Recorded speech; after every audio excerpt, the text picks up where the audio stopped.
Zero to Professional English Course, a creation of Habib Riaz. Lesson number 7. Mood, verb. For a better experience of the course, you should buy our book, Golden English, Intermediate Level 2, Zero to Professional English Guide, a golden gift for English learners. What is inside the book? This book is very beneficial for intermediate level students.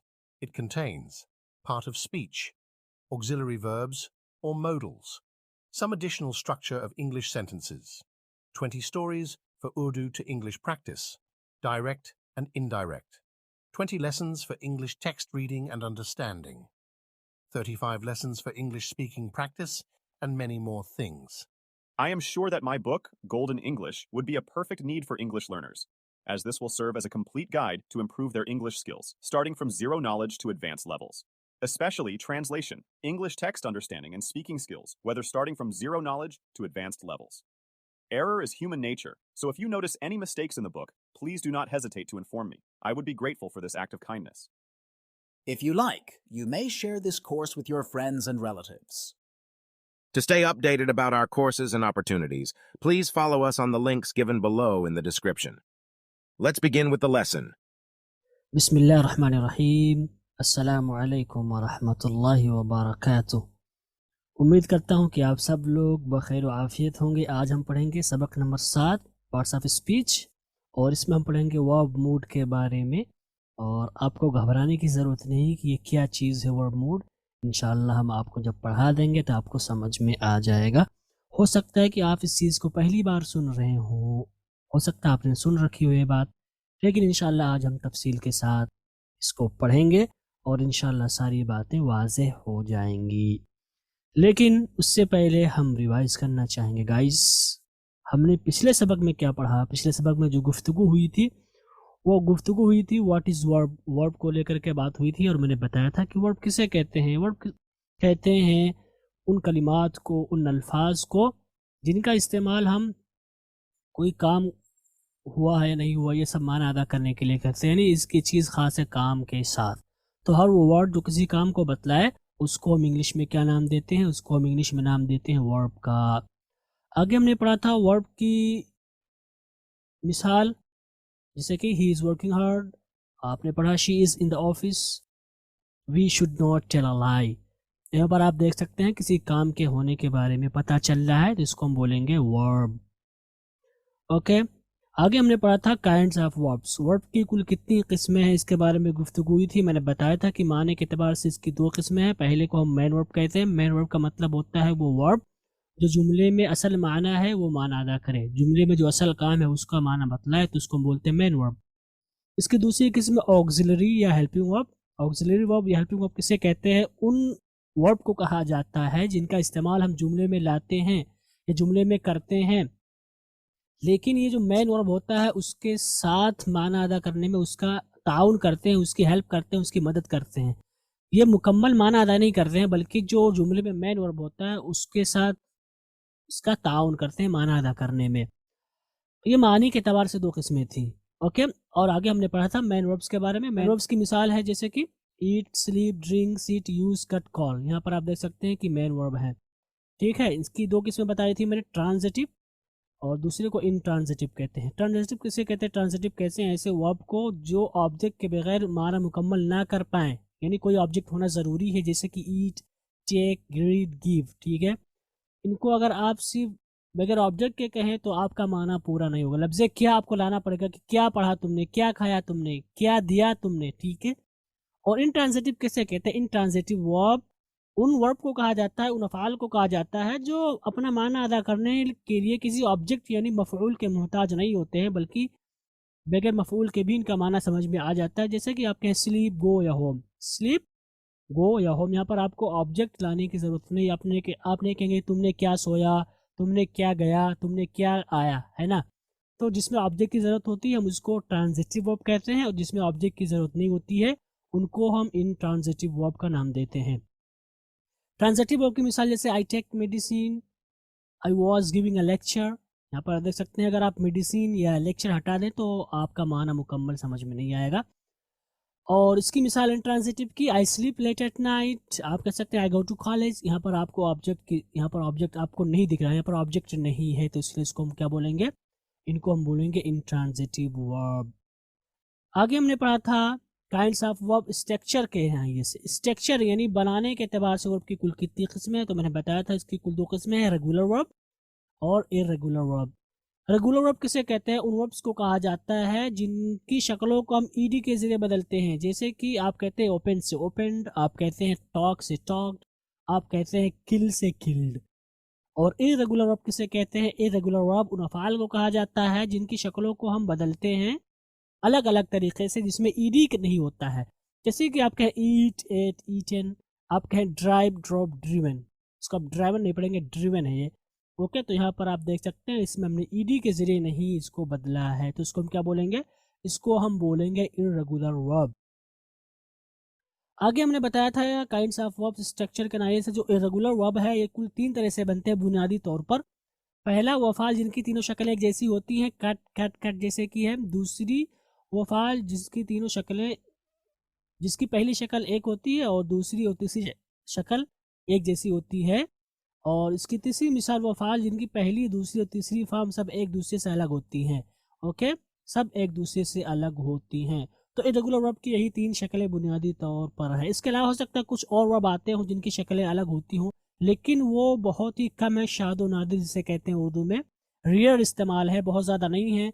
मिला जुला करके 3, 4, 5, 6 ही होंगे, तो इसलिए हम इसको नहीं मानेंगे कोई ख़ास शक्ल। तो इसलिए हमने इसको कहा कि इर्रेगुलर वर्ब की कुल 3 बुनियादी शक्लें हैं या 3 बुनियादी किस्में हैं। ओके गाइज, तो ये हमारा जो है खुलासा, ये हमारा जो रिवीजन है या मुराजा है या मुज़ाकरा जो कुछ हमने पिछले सबक में पढ़ा।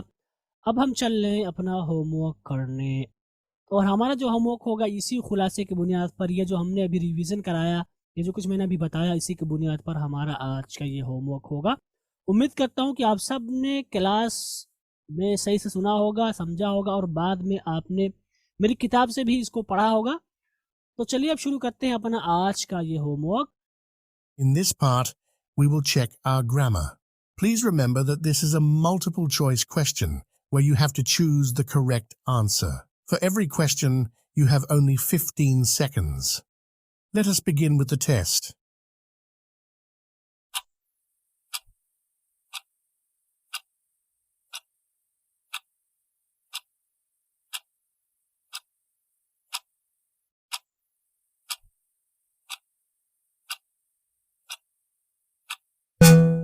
Here is the correct answer.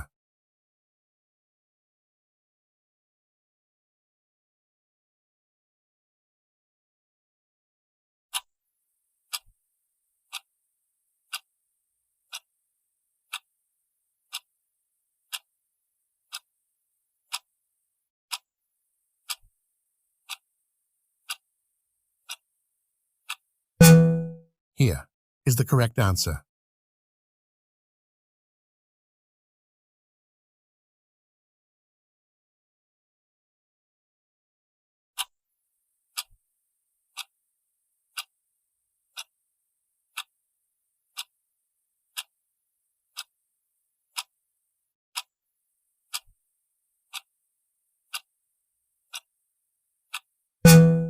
Here is the correct answer.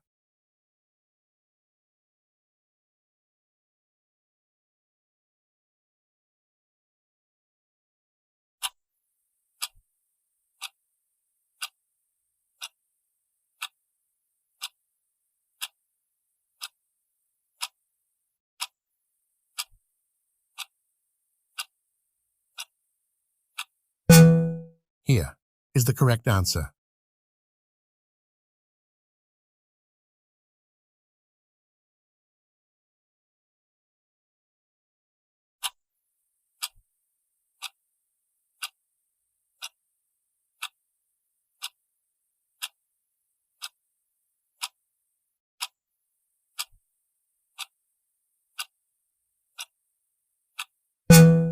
Here is the correct answer.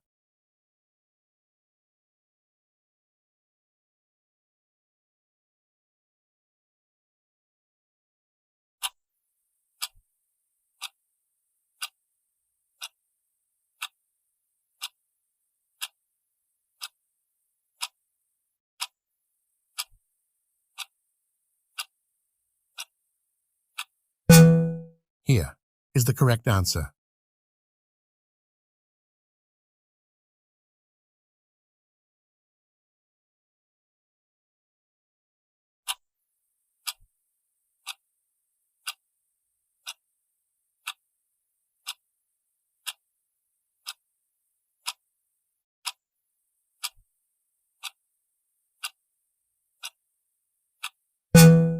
Here is the correct answer.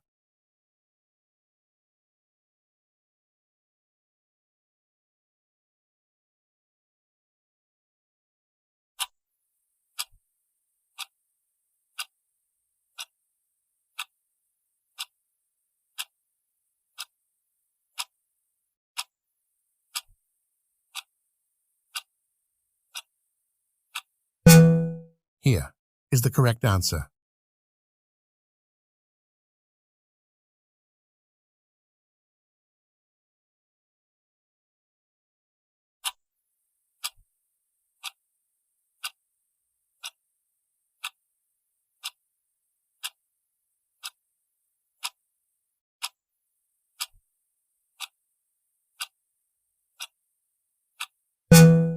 Here is the correct answer.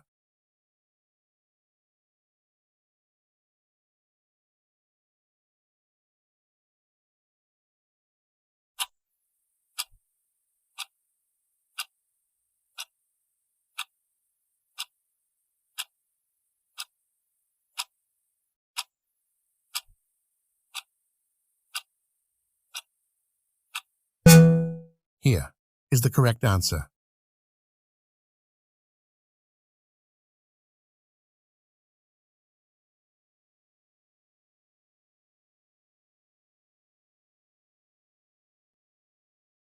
Okay guys, अब हम एक्सप्लेन करते हैं आज का होमवर्क। आज का होमवर्क था कि मंदरजा झेल जुमलों में वर्ब की किस्म का तयन करें। आपको तयन करना था, बताना था कि कौन सी किस्म है। तो सेलेक्ट को हम क्या कहेंगे? सेलेक्ट हमारा बनेगा मेन वर्ब, और मेन वर्ब में क्या बनेगा? अगर हम रेगुलर और इरेगुलर की बात करें तो ये इरेगुलर वर्ब हो जाएगा। इज़ ये आपका हेल्पिंग वर्ब है, मस्ट ये आपका ऑक्सिलरी वर्ब है भी आपका ऑक्सिलरी वर्ब है या हेल्पिंग वर्ब है, डिलीवर्ड ये आपका मेन वर्ब है, और अगर हम स्ट्रक्चर के हिसाब से देखें तो ये रेगुलर वर्ब कहलाएगा। वाज हेल्पिंग वर्ब है, ईटन ये आपका मेन वर्ब है, और मेन वर्ब में अगर आप देखें तो ये जो है इरेगुलर वर्ब भी हो सकता है, बल्कि है। ओके, शुड आपका ऑक्सिलरी वर्ब है, कट ये आपका मेन वर्ब है, और अगर आप रेगुलर और इरेगुलर में देखें तो कट आपका इरेगुलर वर्ब होगा, और वाज ये आपका हेल्पिंग वर्ब कहलाएगा। तो ये हमारा होमवर्क था। उम्मीद करता हूँ कि आप लोगों ने अच्छा किया होगा, और जितने भी मार्क्स आपको मिले हैं आप कमेंट में बताएं कि आपको कितना मिला है।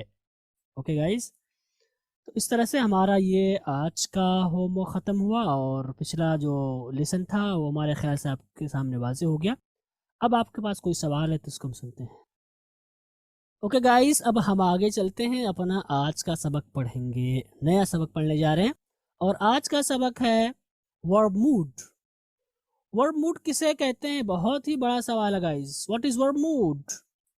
वर्ब मूड कहते हैं कि हम फेल को जुमले में किस माने में इस्तेमाल कर रहे हैं, किस तरीके से इस्तेमाल कर रहे हैं, ओके, किस सियाक में इस्तेमाल कर रहे हैं, तो इसको हम बोलेंगे मूड।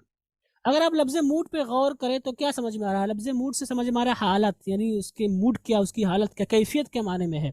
तो यहाँ पर वर्ब मूड का वही मतलब होता है। वर्ब मूड का मतलब होगा कि आप एक फेल को किसी जुमले के अंदर किस तौर पर इस्तेमाल कर रहे हैं, किस हालत में इस्तेमाल कर रहे हैं, तो उसको हम बोलते हैं वर्ब मूड।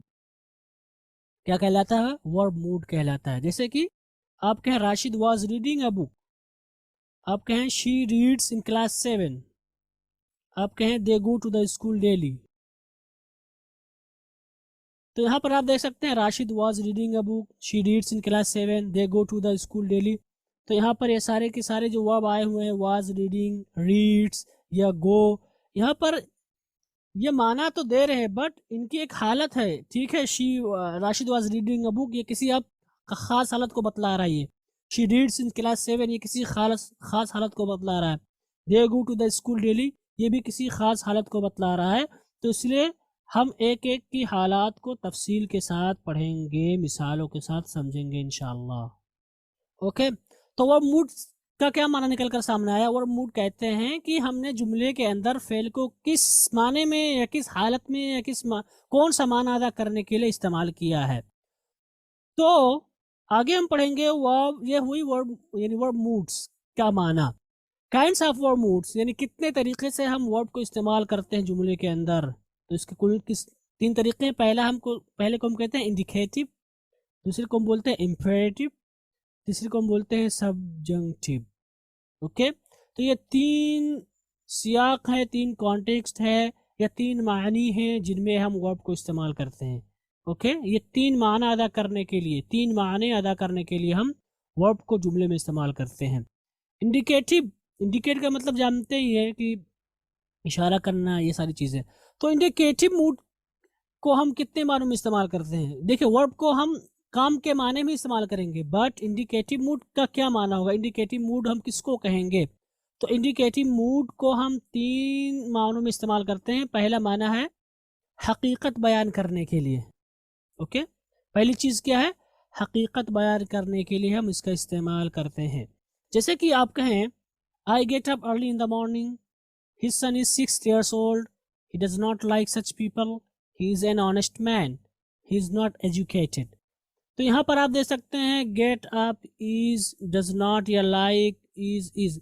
यहाँ पर ये जो इस्तेमाल हुए वो आप इन जुमलों में, इसमें एक हकीकत को बतला रहे हैं। हकीकत कि हाँ, उसकी एक हकीकत ये है कि वो मैं रोज़ाना, मेरी हकीकत ये है कि मैं रोज़ाना सुबह सवेरे उठता हूँ। हकीकत है ना कि 6 साल का है, वो उसकी हकीकत को बतला रहे हैं कि वो इस तरह के लोगों को नहीं पसंद करता। आप उसकी हकीकत को बतला रहे हैं कि वो जो है ऑनेस्ट आदमी है, ईमानदार आदमी है। आप इसमें उसकी हकीकत को बतला रहे हैं कि जो लेडी है वो एजुकेटेड नहीं है। तो यहाँ पर जो वर्ब का इस्तेमाल हुआ है, वर्ब मूड, यहाँ पर हकीकत बयान करने के लिए इस्तेमाल हुआ है। और वर्ब मूड में क्या है? ये इंडिकेटिव मूड है, इंडिकेटिव। तो ये पहली किस्म हुई वर्ब को इस्तेमाल करने की, हकीकत बयान करने के लिए हम इसका इस्तेमाल करते हैं। इसकी दूसरी किस्म है सवाल करने के लिए भी हम इसका इस्तेमाल करते हैं। सवाल करने के लिए, जैसे कि आप कहते हैं, have you gone to hospital to meet your father, are you okay, where is my key. तो यहाँ पर आप देख सकते हैं हैव यू गॉन, यहाँ पर जो आपने इस्तेमाल किया है सवाल वाले जुमले में इस्तेमाल किया, यानी सियाक क्या है जुमले का? सवालिया है। तो यहाँ पर ये क्या हो जाएगा? इंडिकेटिव मूड कहलाएगा, और इंडिकेटिव में क्वेश्चन यानी सवाल वाला मूड कहलाएगा। तो ये इसका दूसरा इस्तेमाल है इंडिकेटिव का, यानी इंडिकेटिव को हम 3 मानों में जोड़ लेते हैं, ये दूसरा माना है। इसको हम एक और माने में इस्तेमाल करते हैं, जो है मफरूज़ा चीज़ जिसकी कोई हकीकत ना हो लेकिन हम इसको हकीकत मान लें।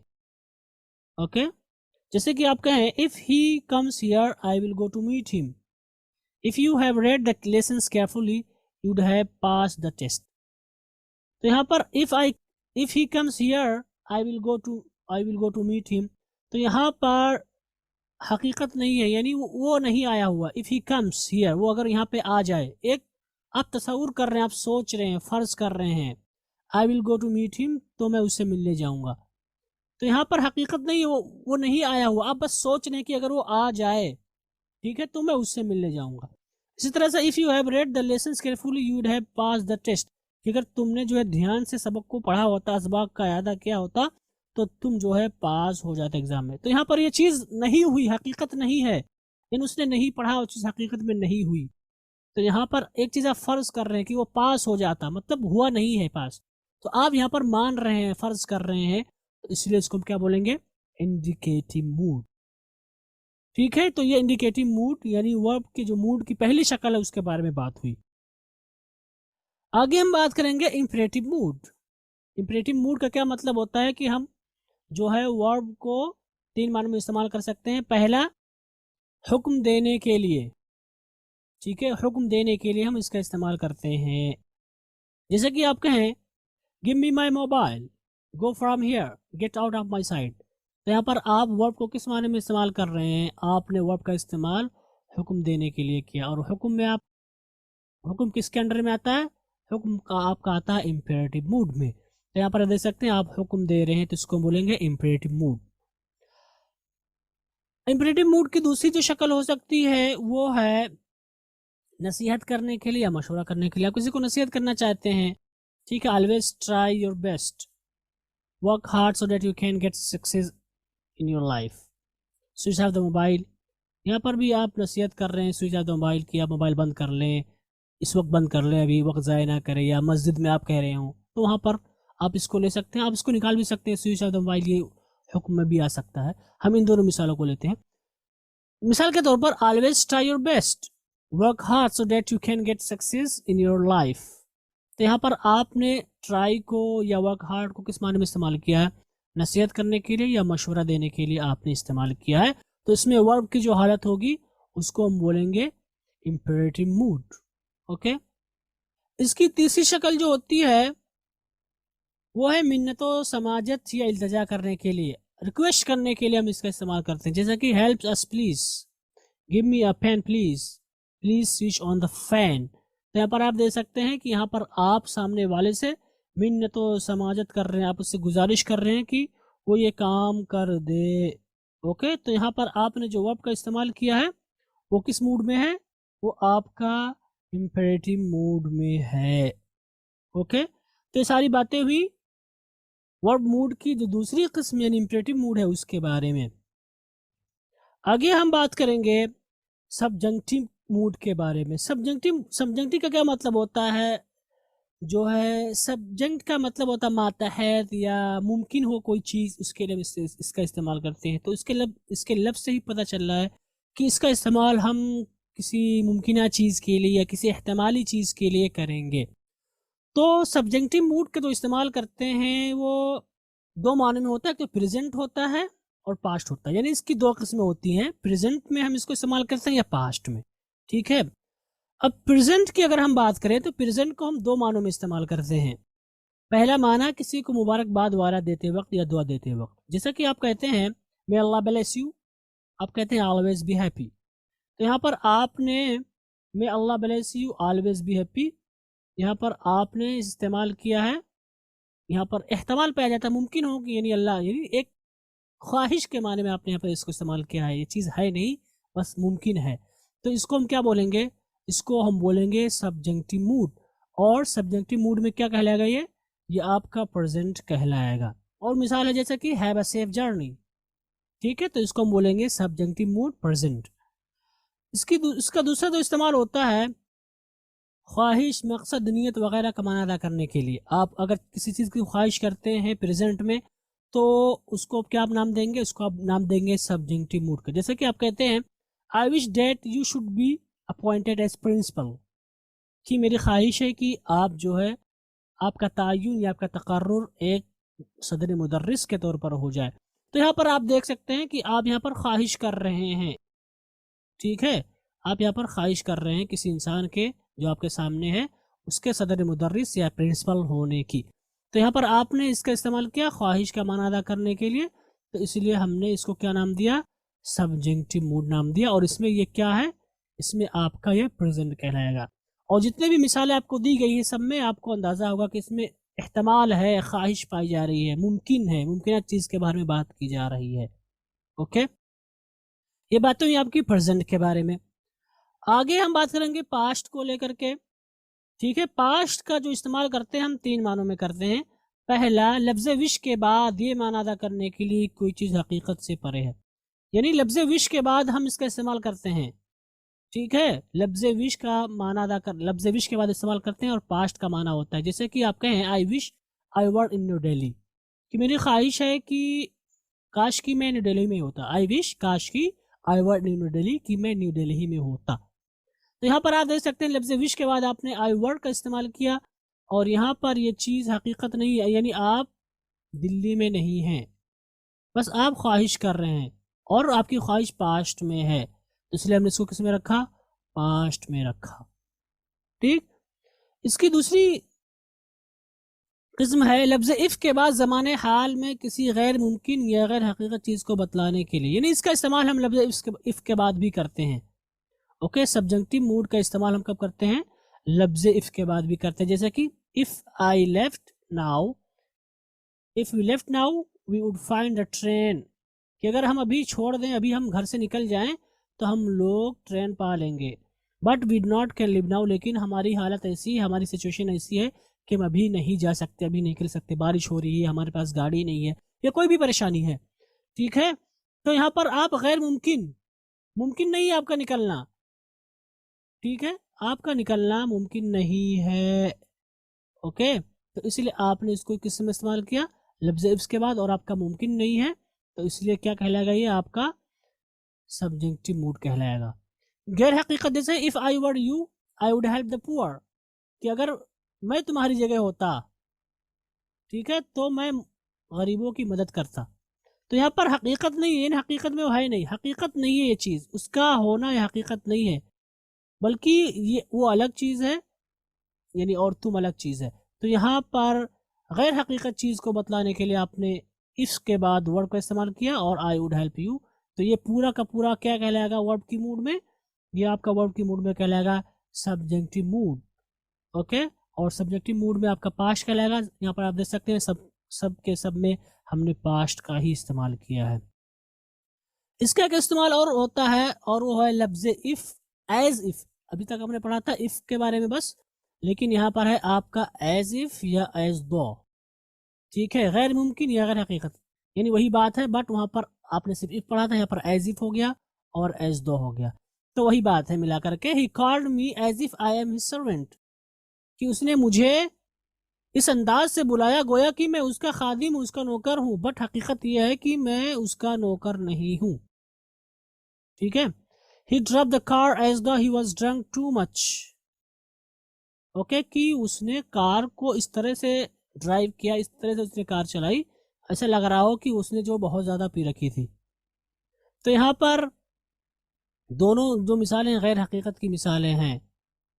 ओके, गैर हकीकत की मिसालें हैं, तो यहाँ पर आपने एज इफ़ एज दो का इस्तेमाल किया और आपने जो माना लिया वो आपने माना लिया गैर हकीकी माना बतलाने के लिए पास्ट में, तो इसलिए हम इसको क्या कहेंगे, इसको हम बोलेंगे सब्जेक्टिव मूड। तो गोया कि हम जुमले में वर्ब को किस माने में लेते हैं या जुमले में हम वर्ब को किस कॉन्टेक्स्ट में या किस सियाक में इस्तेमाल करते हैं, तो वो सियाक या कॉन्टेक्स्ट हमारा क्या कहलाता है, हमारा वर्ब मूड कहलाता है। अब यहीं पर आज का हमारा सबक ख़त्म हुआ। उम्मीद करता हूँ कि आपके सामने सबक वाज़ेह रहा होगा। कुछ सवालात आपके ज़हन में ज़रूर होंगे, लेकिन आपको घबराने की ज़रूरत नहीं है। आप इंशाल्लाह जब होमवर्क करेंगे और आप जब हमारी किताब से इसको पढ़कर समझेंगे तो इंशाल्लाह आपको ज़रूर फ़ायदा होगा, ज़रूर समझ में आएगा सब कुछ। ओके गाइज़, तो आज के सबक में हमने क्या पढ़ा, आज के सबक में जो हमने गुफ्तगू की वो वर्ब मूड के बारे में बात की। वर्ब मूड किसे कहते हैं, यानी जुमले के अंदर हम वर्ब को किस माने में इस्तेमाल कर रहे हैं और किस सियाक में इस्तेमाल कर रहे हैं, उसको हम वर्ब मूड कहते हैं। वर्ब मूड तीन तरह से, यानी तीन माने में वर्ब को हम इस्तेमाल करते हैं। या तो मिसाल आप देख लिए पहले, Rashid was reading a book, she reads in class 7, they go to the school daily. Okay, तो हम वर्ब को कितने माने में इस्तेमाल करते हैं, वर्ब को हम तीन माने में इस्तेमाल करते हैं, या तो इंडिकेटिव कॉन्टेक्स्ट में, या इंपेरेटिव कॉन्टेक्स्ट में, या सब्जेक्टिव कॉन्टेक्स्ट में। ओके, हर एक का अपना अपना इस्तेमाल है, जिसमें से अगर हम बात करें इंडिकेटिव मूड की तो इसका इस्तेमाल हम करते हैं हकीकत बयान करने के लिए, सवाल करने के लिए भी हम इसको इस्तेमाल करते हैं, और मफरूज़ा चीज़ जिसकी कोई हकीकत ना हो लेकिन हम इसको हकीकत के तौर पर देख लें तो उस वक्त भी हम इसको इस्तेमाल करेंगे।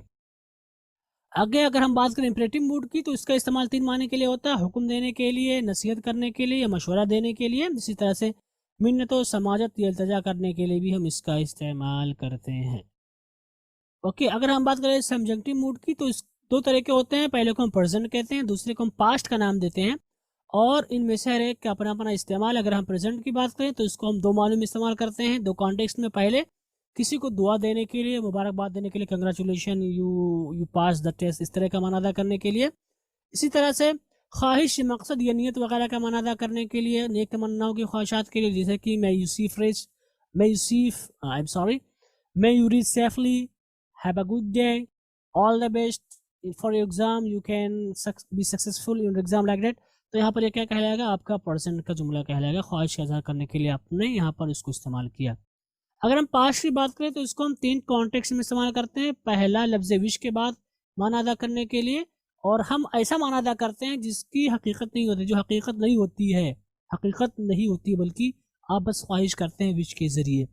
दूसरा, अगर हम बात करें लफ्ज़ इफ्स के बाद, लफ्ज़ इफ्स के बाद भी हम जब फेल को लाते हैं और हम उसमें किसी गैर मुमकिन या गैर हकीकत चीज़ को बतलाना चाहते हो तो उसको हम क्या नाम देंगे? सबजंक्टिव का, ओके, सबजंक्टिव का नाम देंगे। अगर आप इसकी तीसरी कॉन्टेक्स्ट की बात करें, इसके तीसरे सियाक की बात करें तो लफ्ज़ इफ़ या लफ्ज़ एज़ दो के बाद जब हम वर्ब लाते हैं और उसमें हम जब किसी गैर मुमकिन या गैर हकीकत चीज़ को बतलाना चाहते हो तो उसमें जो हम वर्ब को इस्तेमाल करते हैं उसको हम क्या नाम देंगे?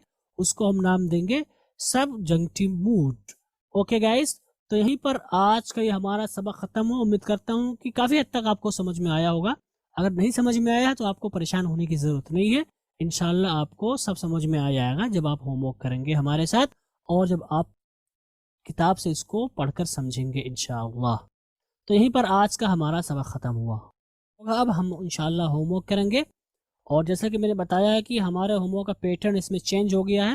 वो ये है कि आपको इस लेसन को समझना होगा, हमारी किताब से इसको पढ़ना होगा, ओके, और मिसालों को आपको देखना होगा और इंशाल्लाह हम डायरेक्टली होमवर्क को क्लास में आपके सामने शो करेंगे, फिर आप वहाँ पर मैच करेंगे और हमारे जो क्वेश्चंस होंगे वो मल्टीपल चॉइस क्वेश्चंस होंगे, यानी आपको ऑप्शन दिए जाएंगे 3, 4 या 2 और उसमें से आपको चूज़ करना होगा कि कौन सा आंसर करेक्ट है इस सवाल के लिए। तो इसी के साथ हमारा आज का सबक ख़त्म हुआ। उम्मीद करता हूँ कि आपने सबक को एंजॉय किया होगा और साथ ही साथ हमारा वर्ब का जो टॉपिक था या वर्ब की जो बहस थी वो हमारी बहस ख़त्म हुई। अब इंशाल्लाह आगे हम नए टॉपिक पर आएंगे और मैं पूरी कोशिश करूँगा कि आपको अच्छे से समझाऊँ अगले टॉपिक को। इन्हीं कलिमात के साथ हम आपसे रुखसत होते हैं। इंशाल्लाह मिलेंगे आपसे अगली क्लास में।